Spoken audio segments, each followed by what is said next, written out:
ஆமென். கூடி வந்திருக்கிற ஒவ்வொருவருக்கும் நம்முடைய கர்த்தராகிய இயேசு கிறிஸ்துவின் நாமத்தினாலே கிறிஸ்து பிறப்பு பண்டிகையின் வாழ்த்துக்களை தெரிவித்துக் கொள்கிறோம். கர்த்தர் உங்களை ஆசீர்வதிப்பார். ஹல்லேலூயா.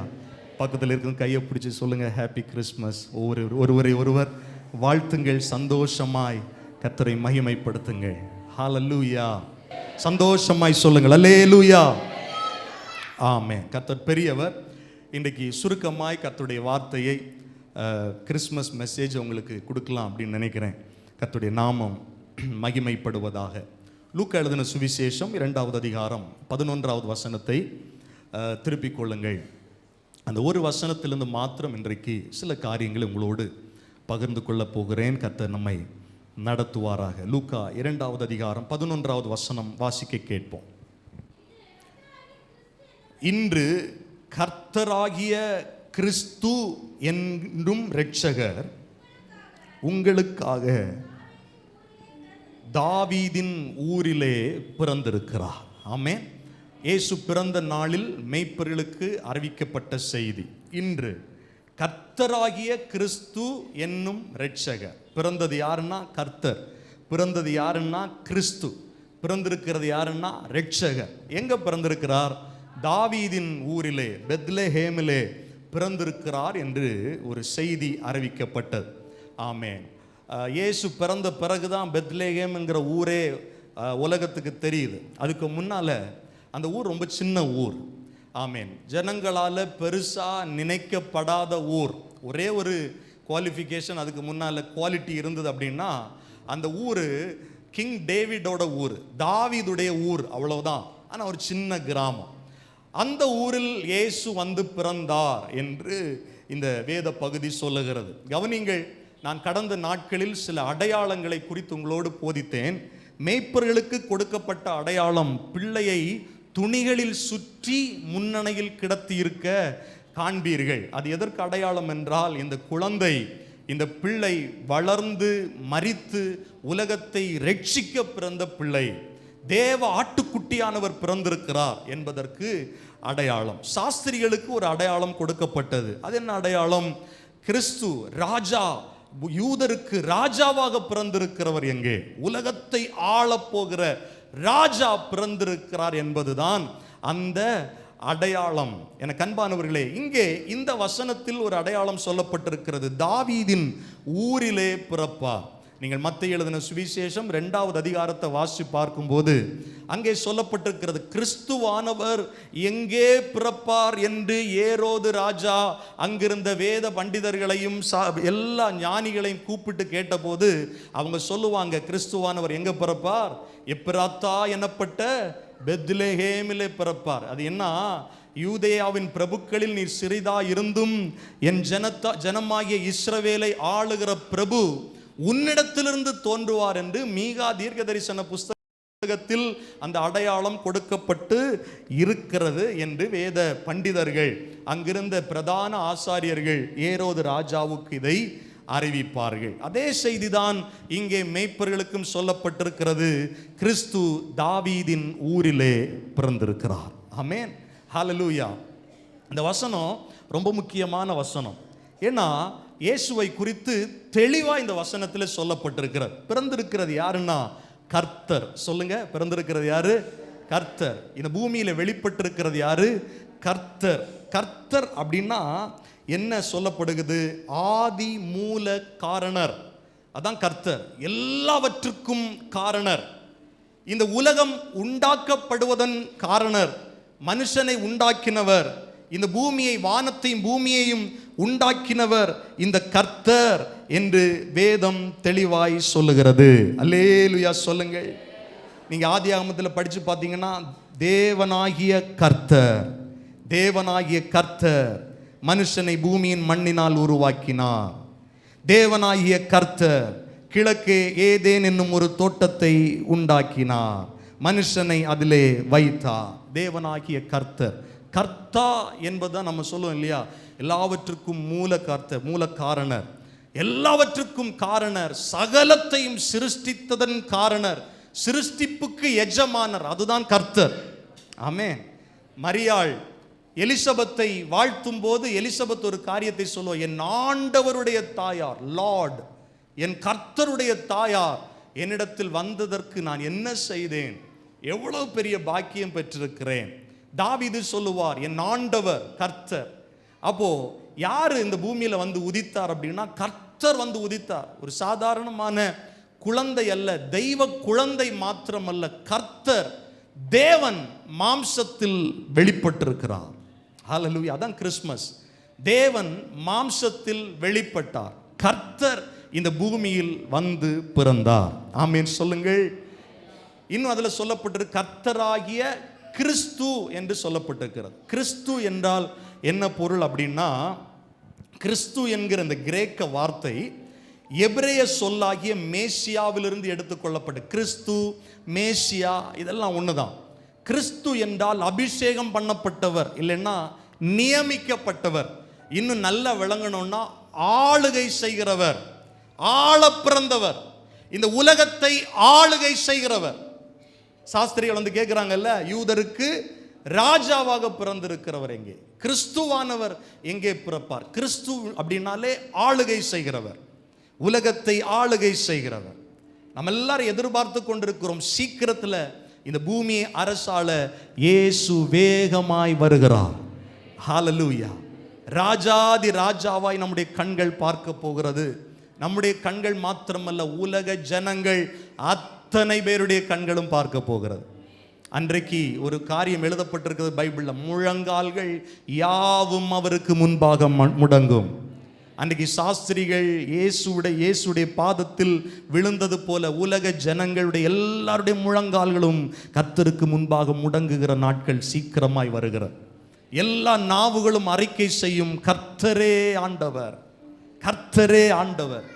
அப்போ கிறிஸ்து அப்படின்னா ஆளப்போகிறவர், ஆளுகை செய்கிறவர், ராஜரீகம் பண்ணுகிறவர். மரியாளுக்கும் சொல்லப்பட்டது, தாவீதுடைய வம்சத்தில் பிறக்கிறவர், தாவீதுடைய அரசாட்சியில் என்றென்றைக்கும் இருப்பார், அவருடைய ராஜ்யத்திற்கு முடிவு இல்லை. தானியேல் தீர்க்கதரிசி இடத்திலும் கர்த்தருடைய வார்த்தை சொல்லப்பட்டது, கிறிஸ்துவானவர் மேசியா சங்கரிக்கப்படுவார், மேசியா இந்த பூமியிலே வருவார். இவைகள் எல்லாம் நிறைவேறின நாட்கள் தான். இவைகள் தீர்க்கதரிசிகளினால் உரைக்கப்பட்ட கிறிஸ்துவின் வருகை நிறைவேறின நாள் தான் அன்றைக்கு மேய்ப்பர்களுக்கு சொல்லப்பட்ட நாள். கிறிஸ்துவானவர், கர்த்தராகிய கிறிஸ்து என்கிற இரட்சகர். பார்த்தீங்களா, கர்த்தர் எல்லாவற்றுக்கும் மூல காரணர், கிறிஸ்து ஆளுகை செய்கிற ராஜா, இரட்சகர், மனுக்குலத்தை பாவத்திலிருந்தும் சாபத்திலிருந்தும் வியாதியிலிருந்தும் வறுமையிலிருந்தும் பிரச்சனைகளிலிருந்தும் கண்ணீரிலிருந்தும் ரட்சிக்க பிறந்தவர் இன்றைக்கு தாவீதின் ஊரிலே பிறந்திருக்கிறார். ஹல்லேலூயா, ஹல்லேலூயா. கவனிங்கள், இயேசு என்ற பெயருடைய அர்த்தமே என்னன்னா, தம்முடைய ஜனங்களுடைய பாவங்களை நீக்கி அவர்களை ரட்சிப்பார். ஆமென். இந்த வசனத்தில் என்னை வெகுவாய் பாதித்த ஒரு வார்த்தை இருக்கிறது. இன்று கர்த்தராகிய கிறிஸ்து என்னும் இரட்சகர், வாசிங்க, யாருக்காக? உங்களுக்காக. இந்த வார்த்தை தான் இன்றைக்கு நான் உங்களோடு பேச போகிற செய்தியுடைய தலைப்பு, உங்களுக்காக. நான் சொன்ன அந்த மூல கர்த்தர், எல்லாவற்றுக்கும் காரணர், ஆளுகை செய்ய போகிற ராஜா கிறிஸ்து, உலகத்தின் பாவத்தை சுமந்து தீர்த்த தேவ ஆட்டுக்குட்டி இரட்சகர் யாருக்காக தெரியுமா வந்து பிறந்தார்? உங்களுக்காக, நமக்காக. இந்த பூமியில் பிறந்த அத்தனை மனிதனுக்காகவும், இந்த பூமியில் இனி பிறக்க போகிற அத்தனை மனுக்குலத்திற்காகவும் உங்களுக்காக பிறந்தார், உங்களுக்காக பிறந்தார். மேய்ப்பர்களுக்கு அன்றைக்கு சொல்லப்பட்டது, உங்களுக்காக பிறந்தார். பக்கத்தில் இருக்கும் கையை பிடிச்சு சொல்லுங்க, உங்களுக்காக இயேசு பிறந்தார், உங்களுக்காக இயேசு பிறந்தார். ஹல்லேலூயா. அதை தியானித்து கொண்டிருக்கும் போது பைபிள்ல எங்கெல்லாம் இயேசுவை குறித்து, இயேசு செய்த காரியங்களை குறித்து சொல்லப்பட்டிருக்கிறதோ அநேக இடங்களில் உங்களுக்காக, நமக்காக, ஒவ்வொருவருக்காக, இப்படியெல்லாம் எழுதப்பட்டிருக்கும். பிரதர், இந்த பூமியில பிறக்கிற மனுஷன் வளர்ந்து வரும்போது ஒன்று அவனுக்காக வாழுவான், சரி அவன் குடும்பத்துக்காக வாழுவான், ஒரு சிலர் அவருடைய சமுதாயத்துக்காக ஏதாவது செய்வான். பூமியில பிறந்த ஒவ்வொருவருக்காகவும் ஒருத்தர் வந்து பிறந்தார் அப்படின்னா, இந்த பூமியில பிறந்த ஒவ்வொருத்தருக்காகவும் ஒருத்தர் மரிச்சிருக்கிறார் அப்படின்னா, இந்த பூமியில பிறந்த ஒவ்வொருவருக்காகவும் ஒருவர் உயிரோடு எழும்பினார் என்றால், இந்த பூமியில பிறந்த ஒவ்வொருவருக்காகவும் சதா காலமும் உயிரோடு இருக்கிறார் ஒருவர் என்றால், வேற யாரையும் சொல்ல முடியாது, இயேசுவை மாத்திரமே சொல்ல முடியும். உங்களுக்காக, ஒவ்வொருவருக்காக, நமக்காக. ஏசாயா 9வது அதிகாரம் 6வது வசனத்தில் சொல்லப்பட்டிருக்கிறது, நமக்கு ஒரு பாலகன் பிறந்தார். நமக்கு, எல்லாம் சொல்லுங்க, நமக்கு. கிறிஸ்மஸ்ல என்ன சந்தோஷம், நமக்காய் பிறந்திருக்கிறார். ஹல்லேலூயா. எல்லாருக்கும் ஏன் சந்தோஷம்? உலக ஜனங்கள் எல்லாருக்கும் என்னத்துக்கு சந்தோஷமான நற்செய்தி அறிவிக்கப்படுகிறது? ஒவ்வொருவருக்காகவும் கிறிஸ்து பிறந்திருக்கிறார். நமக்காய் ஒரு பாலகன் பிறந்தார், நமக்கு அந்த குமாரன் கல்வாரி சிலுவையிலே கொடுக்கப்பட்டார். ஹல்லேலூயா. இயேசு நமக்காய் பிறந்தார், நமக்காய் மரித்தார். இதுதான் நல்ல செய்தி. நமக்காக அவருடைய நாமம், கர்த்தத்துவம் அவர் தோளின் மேல் இருக்கும். அதான் கர்த்தர், மூல காரணர். அந்த அதிகாரம் அவரிடத்தில் இருக்கும். அவருடைய நாமம் அதிசயமானவர், ஆலோசனை கர்த்தா, வல்லமை உள்ள தேவன், நித்திய பிதா, சமாதான பிரபு எனப்படும். அடுத்த வசனத்தை பாருங்க, தாவீதின் சிங்காசனத்தையும் அவனுடைய ராஜ்யத்தையும் அவர் திடப்படுத்தி அதை இது முதற்கொண்டு என்றென்றைக்கும் நியாயத்தினாலும் நீதியினாலும் நிலைப்படுத்தும்படி அவருடைய கர்த்தத்துவத்தின் பெருக்கமும் அதன் சமாதானத்திற்கும் முடிவே இல்லை. சேனையுடைய கர்த்தருடைய வைராக்கியம் இதை செய்யும். ஹல்லேலூயா, ஹல்லேலூயா. அப்போ இந்த பாலகன் யாருக்காக பிறந்திருக்கிறார்? நமக்காக. மேய்ப்பர்களுக்கு, உங்களுக்காக என்று சொல்லப்பட்டது, இன்றைக்கு நமக்காக பிறந்திருக்கிறார். ஒவ்வொருவருக்காக பிறந்திருக்கிறார். கவனிங்கள், ஆண்டவராக இயேசு நமக்காய் என்னெல்லாம் காரியம் செஞ்சார் வேகமாக சொல்லிடுறேன். நமக்கு எல்லாம் தெரிஞ்ச காரியம் தான். ஆனால் இந்த கிறிஸ்மஸ் நாளில் அதை உணரணும். சும்மா கேக் வெட்டிட்டு செலிப்ரேட் பண்ணிட்டு ஸ்டாரை போட்டுட்டு லைட்டு பார்த்துட்டு புதிய ட்ரெஸ் பண்ணிட்டு அது மட்டும் இல்லை, அர்த்தமுள்ள கிறிஸ்து பிறப்பை நம்ம கொண்டாடணும். ஆமென். நமக்காய் பிறந்திருக்கிறார். கவனிங்கள், 2 கொரிந்தியர் 5வது அதிகாரத்தில் நம்ம வாசிக்கிறோம், நாம் அவருக்குள் தேவ நீதியாகும்படிக்கு பாவம் அறியாத அவரை நமக்காக பாவமாக்கினார். அங்கேயும் வருது பாருங்க, நமக்காக. பாவம் அறியாத அவரை நமக்காக பாவமாக்கினார். சொல்லுங்க, நமக்காக பாவமாக்கினார். இந்த பூமியில பிறந்த எல்லா மனிதரும், பைபிள் சொல்லுகிறது, அக்கிரமம் செஞ்சு பாவம் செய்து தேவ மகிமையற்றவர்களானார்கள். இயேசு ஒரு பாவமும் செய்யாதவர். ஏன்னா ஆதாமுடைய இரத்தத்தில் இயேசு வந்தவர் அல்ல. கொரிந்து சபைக்கு அப்போஸ்தலனாகிய பவுல் சொல்லும்போது சொல்லுகிறார், அவர் வானத்திலிருந்து வந்த கர்த்தர், ஒரு பாவமும் அறியாதவர். இந்த வசனம் தெளிவாய் சொல்லுது, பாவம் அறியாத அவரை நமக்காய் பாவமாக்கினார். எல்லாரும் சொல்லுங்க, எனக்காய். சத்தமா, எனக்காய், நமக்காய் பாவமாக்கினார். பூமியில் பிறந்த மனுஷன் எல்லாரும் பாவிகள் தான், யாரும் பெர்ஃபெக்ட் கிடையாது. ஆனா தேவனிடத்தில் சேருவதற்கு, தேவ நீதி ஆகும்படிக்கு பாவம் அறியாத அந்த இயேசுவை பிதாவாகிய தேவன் பாவம் ஆக்கினார் என்று எழுதப்பட்டிருக்கிறது. எதற்கு? யாருக்காக? நமக்காக. அதான் உங்களுக்காக பிறந்திருக்கிறார் அப்படின்னு சொல்லப்பட்டிருக்கிறது. நமக்காக அவர் பாவமாக்கப்பட்டார். நான் செஞ்ச தப்புக்காக, நான் செஞ்ச தப்புக்கு நான் தான் தண்டனை அனுபவிக்கணும். ஆனால் அவர் ஏற்றுக்கொண்டார். அவர் தப்பே பண்ணல. இயேசுவை சிலுவையில் அறையும் போது பக்கத்தில் இருந்த கள்வன் சொன்னான், நாமோ இந்த தப்புக்கு பாத்திரவான்களா இருக்கிறோம், நாம தப்பு செஞ்சிருக்கிறோம், அவரோ ஒரு பாவமும் செய்யலை. ஏன்னா அந்த அந்த நாளில் ஃபுல்லாக ஆண்டவரை பார்க்குறான். அவர் வாயிலிருந்து தேவையில்லாத வார்த்தை வரல, யாரையும் அவர் சபிக்கலை. அவரோ ஒரு பாவம் செய்யாதவர். ஒரு கள்வனே சாட்சி கொடுக்கிறான். பிலாத்து சிலுவையில் இயேசுவை அறைந்த பிலாத்துவே சொல்லி இவர் ஒரு நீதிமான். அப்ப ஏன் இந்த கஷ்டப்பட்டார் அப்படின்னா நமக்காக. இந்த பூமிக்கு ஏன் வந்தார்? நமக்காக, உங்களுக்காக. அதனால இயேசு நமக்கு, யாருமே எனக்கு இல்லை அப்படின்னு நினைக்காதீங்க. இயேசு உங்களுக்கு இருக்கிறார், நமக்கு இருக்கிறார். இது ஆழமாய் தெரிந்து கொள்ளணும், ஆழமாய் புரிந்து கொள்ளணும். அல்லேலூயா, ஆமென். அதுதான் மத்தேயு 1:21 சொல்லுது, அவள் ஒரு குமாரனை பெறுவாள், அவருக்கு இயேசு என்று பெயரிடுவாயாக, ஏனெனில் அவர் தமது ஜனங்களின் பாவங்களை நீக்கி அவர்களை ரட்சிப்பார். பாவங்களை நீக்கி ரட்சிக்கிறவர் இயேசு. இனி ஆண்டவர் என்னெல்லாம் நமக்கா செஞ்சிருக்கிறார்? ஏசாயா 53வது அதிகாரத்தை நீங்க திருப்பி பார்த்தீங்கன்னா நிறைய காரியங்கள் அங்க சொல்லப்பட்டிருக்கிறது. உங்களுக்காய் பிறந்த இயேசு என்ன செஞ்சார்?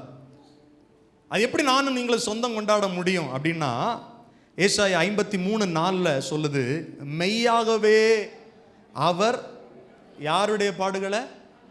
நம்முடைய பாடுகளை ஏற்றுக்கொண்டார். இயேசு இந்த பூமியில் ஏன் வந்து பிறந்தார்? நம்முடைய பாடுகளை ஏற்றுக்கொள்வதற்காக.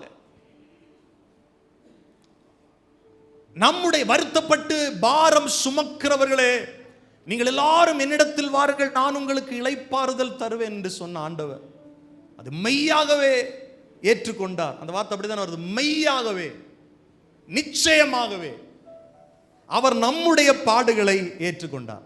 எத்தனை பேர் இதை நம்புறீங்க?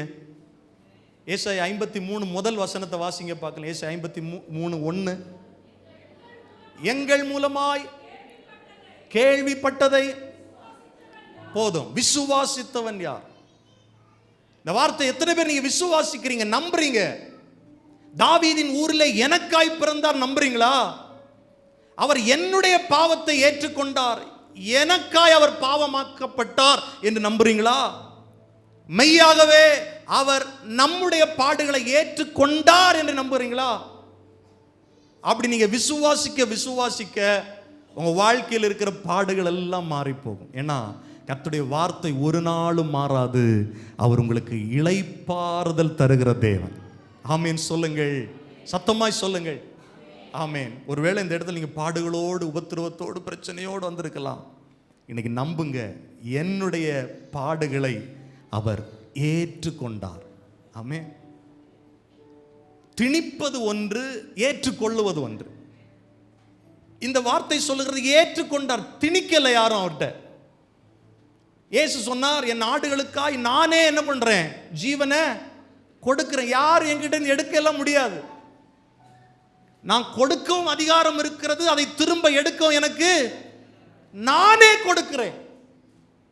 இயேசு இந்த பூமிக்கு நமக்காக எப்படி வந்தாருன்னா, அவரையே பழுதற்ற பலியாக கொடுக்க வந்தார். அதான் சொல்லப்பட்டிருக்கு, நமக்கு ஒரு குமாரன் கொடுக்கப்பட்டார். ஏற்றுக்கொண்டார். பிரச்சனையா? நான் ஏற்றுக்கொள்றேன். உன் பாடம் என்கிட்ட சொல்லு. அதுதான் கர்த்தர் விரும்புகிறார். நாம ஊரா சொல்லுவோம், இவர் என் பாடம் ஏற்றுக்கொள்ளுவார். இவர்கிட்ட சொன்னா ஒன்றும் புரியாது. யாரும் இன்னொருத்தருடைய பாரத்தை சுமக்க முடியாதுங்க. எவ்வளவு நாள் சுமக்க முடியும்னு நினைக்கிறீங்க? சுமந்தாலும் ஒரு பிரயோஜனம் இல்லை. ஆனா இயேசு சுமந்தால் பிரயோஜனம் இருக்கிறது. ஹல்லேலூயா. அதான் சொல்லப்பட்டிருக்கிறது, நம்முடைய பாடுகளை ஏற்றுக்கொண்டார். அதை தொடர்ந்து அந்த வசனம் சொல்லுகிறது, நம்முடைய துக்கங்களை சுமந்தார். எல்லாம் சொல்லுங்க, நம்முடைய துக்கங்களை சுமந்தார். இயேசு உங்களுக்காக ஏன் தாவீதின் ஊரில் வந்து பிறந்தார்னா, நம்முடைய துக்கங்களை சுமந்து கொள்வதற்கு. ஹல்லேலூயா. நம்முடைய துக்கங்களை சுமந்து கொள்வதற்கு. அடிக்கடி உங்களுக்கு சொல்லியிருக்கிறேன், ஏசாயா 53வது அதிகாரத்தில் பைபிள் சொல்லுது, அவர் அசட்டை பண்ணப்பட்டவராயிருந்தார், துக்கம் நிறைந்தவராயிருந்தார். எப்படி அவர் பாவமாக்கப்பட்டாரோ அதே போல நம்முடைய துக்கத்தையும் அவர் சுமந்ததனால துக்கம் நிறைந்தவராயிருந்தார். ஹல்லேலூயா. சொல்லுங்க, மெய்யாகவே என்னுடைய துக்கங்களை இயேசு சுமந்தார். ஹல்லேலூயா, ஆமென். அடுத்த வசனம் சொல்லுது பாருங்க, நம்முடைய மீறுதல்கள் நிமித்தம். எல்லாம் சொல்லுங்க, நம்முடைய மீறுதல்கள் நிமித்தம். எல்லாம் அவர் என்னெல்லாம் செஞ்சாரோ எல்லாம் நமக்காக. என்னுடைய மீறுதல்கள் நிமித்தம். எவ்வளோ நாள் நாம ஆண்டவரை துன்பப்படுத்தணும், அவருடைய பிரமாணங்களை மீறணும், பாவம் செஞ்சு அக்கிரமம் செஞ்சு. அவர் என்னுடைய நம்முடைய ஒவ்வொருவருடைய மீறுதலுக்காகவும் அவர் காயப்பட்டார். பிரதர், நீங்க செஞ்ச குற்றத்துக்கு யார் இன்னொருத்தர் காயப்பட முடியுமா? காயப்படுவாங்களா? அவன் செஞ்ச தப்புக்கு நான் எதுக்கு? அப்படிதானே சொல்லுவாங்க. சொந்த பிள்ளைய கூட சொல்லுவாங்க, என் பிள்ளை செஞ்ச தப்பு அவனே அனுபவிச்சிடட்டும். யார் ஏற்றுக்கொள்ள மாட்டாங்க. பைபிள் சொல்லுது, இயேசுவை குறித்து நம்முடைய மீறுதல்கள் நிமித்தம் அவர் காயப்பட்டார். அடுத்த சொல்லுது, திரும்பவும் சொல்லுது பாருங்க, நம்முடைய அக்கிரமங்கள் நிமித்தம் அவர் நொறுக்கப்பட்ட. திரும்ப திரும்ப வருது, நம்முடைய நம்முடைய நம்முடைய நம்முடைய. உங்களுக்காக, நமக்காக, ஒவ்வொருவருக்காகவும் நம்முடைய நம்முடைய அக்கிரமங்கள் நிமித்தம் அவர் நொறுக்கப்பட்டார். திரும்பவும் சொல்லுது, நமக்கு சமாதானத்தை உண்டாக்குகிற ஆக்கினை.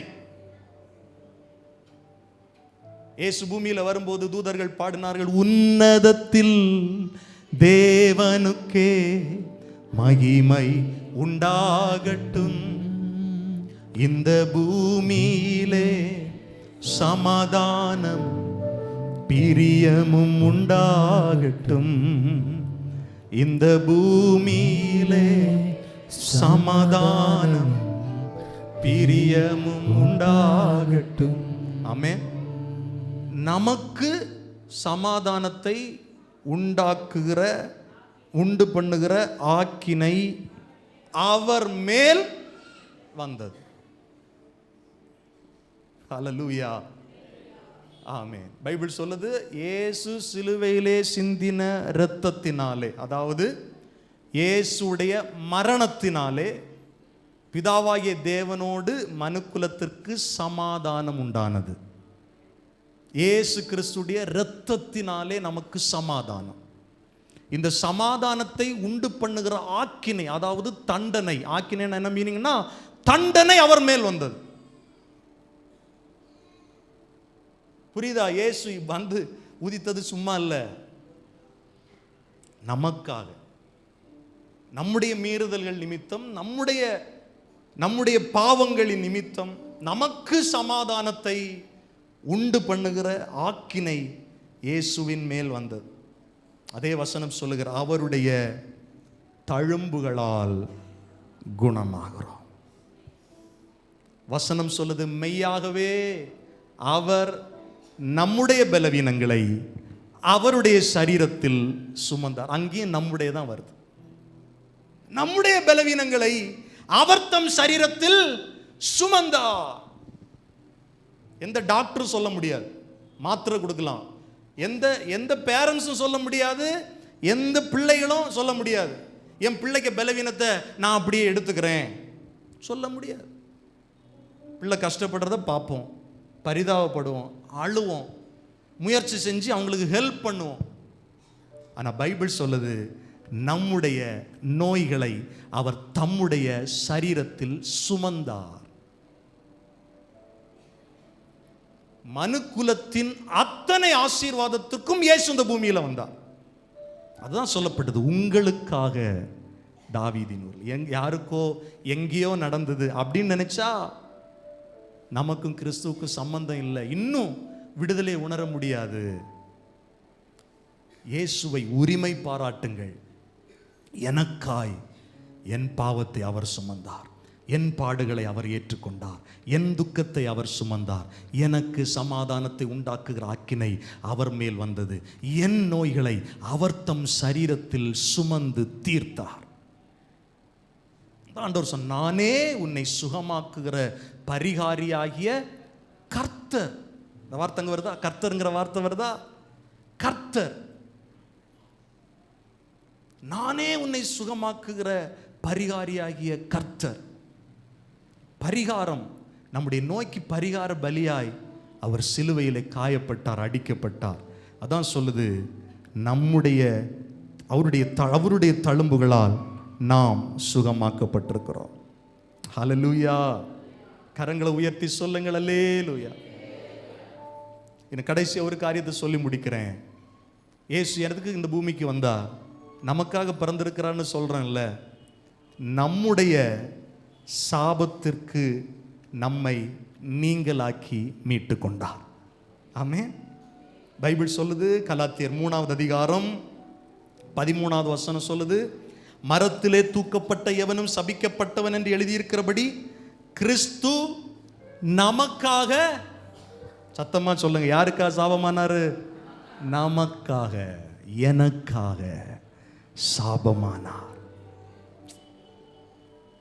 ஹலோ, அன்னைக்கு இயேசு சிலுவையில் அறையப்படும்போது எல்லாரும் சொன்னாங்க, இவன் தேவனால் சபிக்கப்பட்ட. ஏசாயா 53 சொல்லுது, நாம் எப்படி நினைச்சோம், இவர் தேவனால் அடிக்கப்படுகிறார், தேவனால் தண்டிக்கப்படுகிறார். ஆனா பைபிள் சொல்லுது, தேவன் அப்படி அல்ல, நம்முடைய எல்லா அக்கிரமங்களையும் அவர் மேல் சுமத்தினார்.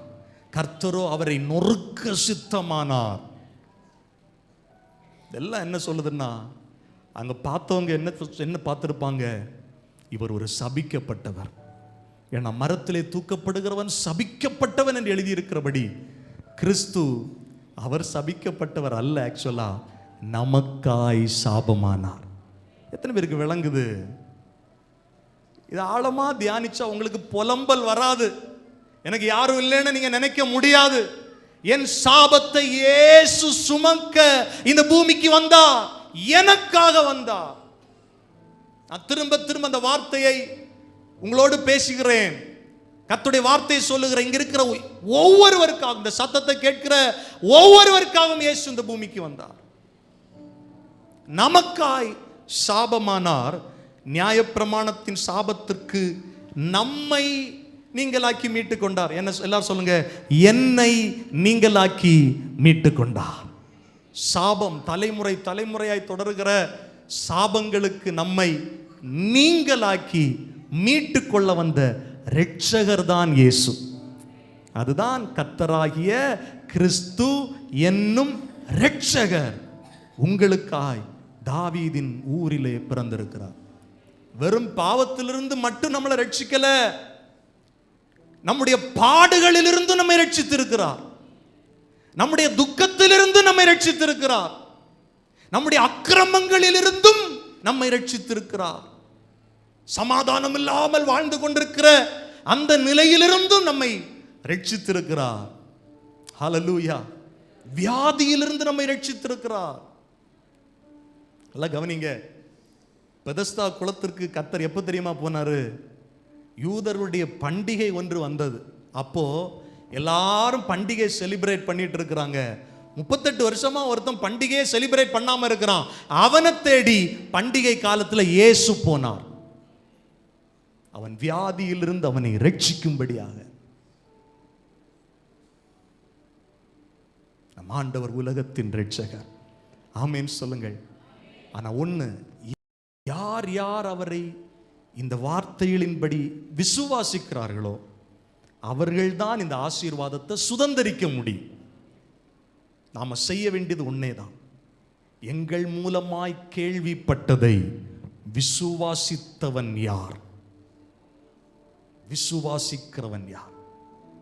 பைபிள் சொல்லுது, அவருடைய நாமத்தின் மேல் விசுவாசம் உள்ளவர்களாய் இயேசுவை ஏற்றுக்கொண்டவர்கள் எத்தனை பேர்களோ அத்தனை பேரும் தேவனுடைய பிள்ளைகள் ஆகும்படிக்கு அதிகாரம் பெறுகிறார்கள். அல்லேலூயா, அல்லேலூயா, ஹல்லேலூயா. மிக முக்கியமான ஒரு காரியம் கவனிங்கள். யோவான் 10வது அதிகாரம் 28வது வசனம் சொல்லுது, நான் அவைகளுக்கு நித்திய ஜீவனை கொடுக்கிறேன்.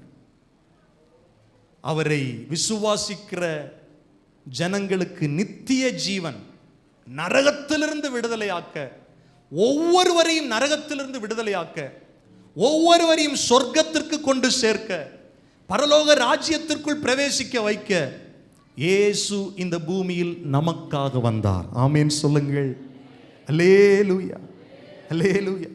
தீத்து 2வது அதிகாரம் 14 சொல்லுது, அவர் நம்மை சகல அக்கிரமங்களினின்று மீட்டுக்கொண்டு தமக்குரிய சொந்த ஜனங்களாகவும் நற்கிரியைகளை செய்ய பக்தி வைராக்கியம் உள்ளவர்களாகவும் நம்மை சுத்திகரிக்கும்படி நமக்காக தம்மை தாமே ஒப்பு கொடுத்தார். எல்லாரும் சொல்லுங்க, நமக்காக. சத்தமா சொல்லுங்க, நமக்காக தம்மை தாமே ஒப்பு கொடுத்தார். அவர் பழுதற்ற பலியா ஒப்பு கொடுக்கும் போது நம் ஒவ்வொருவரையும் கர்த்தர் நினைத்திருப்பார். ஆமென். கைகளை உயர்த்தி சொல்லுங்கள், அல்லேலூயா, ஹalleluya, ஹalleluya. ஆமென். அந்த இயேசு 2000 வருஷத்துக்கு முன்னால எப்ராத்தா என்கிற பெத்லெஹேமில் வந்து உதிச்சிருக்கலாம். ஆனால் இன்று கர்த்தர் நம்மிடத்தில் எதிர்பார்க்கிற காரியம், உன் உள்ளத்தில் இடம் கொடுப்பாயா? நான் உனக்குள்ள வந்தேன்னா இப்ப சொல்லப்பட்ட அத்தனை ஆசீர்வாதங்களையும் நீ நிறைவாய் பெற்றுக்கொள்ள முடியும். ஹல்லேலூயா. நான் கர்த்தர், அவர் மூலக்கர்த்தா என்று சொன்னேனே. யோவான் எழுதின சுவிசேஷம் 1வது அதிகாரத்தில் சொல்லப்பட்டிருக்கிறது அல்லவா? சகலமும் அவர் மூலமாய் உண்டாயிற்று. 3வது வசனம், உண்டானது ஒன்றும் அவராலே அல்லாமல் உண்டாகவில்லை, அவருக்குள் ஜீவன் இருந்தது. அல்லேலூயா, ஹல்லேலூயா. 14வது வசனம் சொல்லுது, அந்த வார்த்தை மாம்சமாகி கிருபையினாலும் சத்தியத்தினாலும் நிறைந்தவராய் நமக்குள்ளே வாசம் பண்ணினார். எப்ராத்தா என்னப்பட்ட பெத்லெஹேமே, ஒருவேளை உன்னை யாரும் மதிக்காம இருக்கலாம், எல்லாராலையும் நீ புறக்கணிக்கப்பட்டிருக்கலாம், யாருமே உன்னை மைண்ட் பண்ணவே இல்லாம இருக்கலாம், குடும்பத்தாலும் சமுதாயத்தாலையும் சொந்தங்களாலையும் கைவிடப்பட்டிருக்கலாம். ஆனா இன்றைக்கு உன் உள்ளத்தை நீ கொடுத்தா, இந்த கர்த்தராகிய கிறிஸ்து என்னும் இரட்சகர் உனக்குள்ளே வர அவர் ஆயத்தமா இருக்கிறார். நீ யூதேயாவுடைய பிரபுக்களில் சிறிதாயினும் எல்லாராலையும் நீ புறக்கணிக்கப்பட்டிருக்கலாம், அவமானப்படுத்தப்பட்டிருக்கலாம். இன்றைக்கு உன் இருதயத்தை திறந்து நமக்காய் பிறந்த இயேசுவுக்கு நீ இடம் கொடுத்தா, அவர் உனக்குள் வாசம் பண்ண ஆயத்தமா இருக்கிறார். கிறிஸ்மஸ்னாலே வார்த்தை மாம்சமானது, வார்த்தையானவர் எனக்குள் வாசம் பண்ணுகிறார். நம்ம எல்லாரும் அப்படி எழுந்து நிற்கலாமா? நமக்காய் பிறந்த இயேசுவை மகிமைப்படுத்துவோம். ஹல்லேலூயா, ஹல்லேலூயா, ஹல்லேலூயா, ஹல்லேலூயா.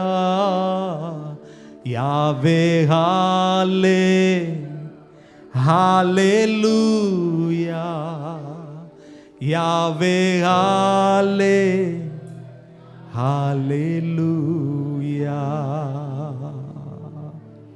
இயேசு கிறிஸ்து அவருடைய நாமம். ஆமென். வானத்திலும் பூமியிலும் மேலான நாமத்தை உடையவர். G minor. ஆமென். இந்த பாடலை கைத்தட்டி பாடி நாம ஜெபித்து முடிக்க போகிறோம். வானத்திலும் பூமியிலும் வல்லமையான ஒரு நாமம். அவர் நாமம் என்னன்னா இயேசு கிறிஸ்து. சத்தமா சொல்லுங்கள், இயேசு கிறிஸ்து. அவர் நாமம் இயேசு கிறிஸ்து, அவர் நாமம் இயேசு கிறிஸ்து, அவர் நாமம் இயேசு கிறிஸ்து, அவர் நாமம் இயேசு கிறிஸ்து. வானத்திலும் இந்த பூமியிலும் வல்லமையான ஒரு நாமம் உண்டு. வானத்திலும் இந்த பூமி, நல்ல கைத்தட்டி, வல்லமையான ஒரு நாமம் உண்டு. மனுஷருக்குள்ளே வல்லமையான வேறொரு நாமம் இல்லை. ஆமென். மனுஷருக்குள்ளே வல்லமையான வேறொரு நாமம் இல்லை. அவர் நாமம் இயேசு கிறிஸ்து, அவர் நாமம் இயேசு கிறிஸ்து, அவர் நாமம் இயேசு கிறிஸ்து, அவர் நாமம் இயேசு கிறிஸ்து. அவர் நாமத்தில் மன்னிப்பு உண்டு, அவர் நாமத்தில் ரட்சிப்பு உண்டு, அவர் நாமத்தில் மன்னிப்பு உண்டு, அவர் நாமத்தில் ரட்சிப்பு உண்டு. நாம் ரட்சிக்கப்படுவதற்கென்று வேறே நாமம் நமக்கில்லையே. பாடுவோம். நாம் ரட்சிக்கப்படுவதற்கென்று வேறே நாமம் நமக்கில்லையே. சொல்லுவோம். அவர் நாமம் இயேசு கிறிஸ்து, அவர் நாமம் இயேசு கிறிஸ்து, அவர் நாமம் இயேசு கிறிஸ்து, அவர் நாமம் இயேசு கிறிஸ்து. கைகளை தட்டி கர்த்தரை மகிமைப்படுத்துவோம். வந்திருக்கிற எல்லாருக்காக நான் ஜெபம் பண்ண போறேன். எல்லாருடைய கண்களை மூடி சொல்லுங்கள், எனக்கா இயேசு இந்த பூமியில வந்தா. எத்தனை பேர் இந்த வார்த்தை 100% நம்ப முடியும்? எனக்காக, எனக்காக, என் பாவங்களுக்காக. எல்லாரும் சொல்லுங்க வாய் திறந்து. இந்த இடத்துல யாராவது குற்ற மனசாட்சிகளோடு பாவ உணர்வுகளோடு வந்திருந்தா உங்க பாவத்தை இன்று அறிக்கையிட்டால் நீங்கள் ரட்சிக்கப்படுவீர்கள். இயேசு என்றாலே ரட்சகர். அவரால் மன்னிக்க முடியாத பாவம் ஒன்று இல்லை. பைபிள் சொல்லுது, உலகத்தில் இருக்கிற ஜனங்களுடைய பாவத்தை மன்னிக்கிற அதிகாரம் மனுஷகுமாரனுக்கு இருக்கிறது. நீ வாயை திறந்து அறிக்கை பண்ணினால் உன் குற்ற மனசாட்சி நீங்க உன்னை சுத்திகரிப்பதற்கு அவர் இன்றைக்கும் வல்லமை உள்ளவராய் இருக்கிறார். ஆமென். நமக்காக நம்முடைய பாவங்கள் அவர் மேல் சுமத்தப்பட்டது. எத்தனை பேர் நம்புறீங்க? சொல்லுங்க வாய்களை திறந்து. என் பாவத்தை இயேசு மன்னிக்கும்படி அவர் ஏற்றுக்கொள்ளும்படி வந்தார். இந்த இடத்துல பாடுகளோடு பிரச்சனைகள் மத்தியில் வந்திருக்கிறவங்க சொல்லுங்க, மெய்யாகவே என் பாடுகளை இயேசு ஏற்றுக்கொள்ள இந்த பூமிக்கு வந்தார். இந்த நல்ல நாளில் சொல்லுங்க வாய் திறந்து. உங்களுடைய வாயின் வார்த்தைகளை கர்த்தர் கனப்படுத்துவார். உங்கள் விசுவாசத்தை கர்த்தர் கனப்படுத்துவார். இந்த இடத்திலிருந்து நீங்கள் செல்லும் போது பாடுகள் நீங்கி, அன்றைக்கு பெரும்பாடுள்ள ஸ்திரீ இயேசுவை தேடி வந்தாள். ஆண்டவர் சொன்னார், சமாதானத்தோடு போ. இந்த இடத்துல நீங்க போகும்போது இயேசுவின் நாமத்தினாலே சமாதானத்தோடு செல்லும்படியாய் கர்த்தர் உங்களை ஆசீர்வதிப்பாராக. நம்முடைய மீறுதல்கள் நிமித்தம் அவர் காயப்பட்டார். நம்முடைய அக்கிரமங்கள் நிமித்தம் அவர் நொறுக்கப்பட்டார். அதற்காகத்தான் இந்த பூமிக்கு அவர் வந்தார். ஹல்லேலூயா. இந்த இடத்துல யாராவது வியாதியோடு இருந்தா இயேசுவின் நாமத்தில் ஒவ்வொருவருக்கும் நான் ஜெபிக்கிறேன். எல்லா 2 கரங்களை உயர்த்தி சொல்லுங்கள் பார்க்கலாம். மெய்யாகவே அவர் என்னுடைய நோயை தம்முடைய சரீரத்தில் சுமந்தார். எங்கள் குடும்பத்தில் இருக்கிற நோயை அவர் தன்னுடைய சரீரத்தில் சுமந்தார். இப்பொழுதே அறிக்கை பண்ணுகிற நேரத்தில் இயேசுவின் நாமத்தினால் ஒவ்வொருடைய சரீரங்கள் இருக்கிற பலவீனங்கள் விலக ஜெபிக்கிறேன். ஆண்டவரே, உம்முடைய தழும்புகளால் நாங்கள் குணமாகிறோம். இயேசு நமக்காக சாபமானார்.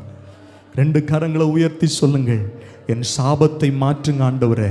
என் சாபத்தை நீர் சுமந்து தீர்த்தீர் என்று நான் நம்புகிறேன். என்னை இந்த சாபத்திலிருந்து மீட்டு கொள்ள இந்த பூமிக்கு வந்தீர் என்று நான் நம்புகிறேன். கர்த்தராகிய கிறிஸ்து என்னும் இரட்சகர் நமக்காக தாவீதின் ஊரிலே பிறந்தார். எல்லா 2 கரங்களை உயர்த்தி சொல்லுங்கள், ஆண்டவரே என் உள்ளத்துல வாங்க ஆண்டவரே, என் உள்ளத்துல வாங்க ஆண்டவரே, உள்ளத்துல வாங்க ஆண்டவரே. எளிமையான எங்களை நினைக்கிறவரே, என் உள்ளத்தில் உமக்கு இடம் கொடுக்கிறேன். நல்ல ஆண்டவரே, இந்த மகிமையான ஆராதனையில் நீர் வெளிப்பட்டீர். நன்றி. ஆராதனையில் கலந்து கொண்டு எல்லாரையும் கர்த்தர் ஆசீர்வதிங்க. தொடர்ந்து சபையில் நடக்கிற ஆண்டவர் பிள்ளைகளுக்கான நிகழ்வுகளிலும் கர்த்தருடைய கரம் தொடர்ந்து இருக்கட்டும். ஆசீர்வதியும். இயேசுவின் நாமத்தில் ஜெபிக்கிறோம் நல்ல பிதாவே.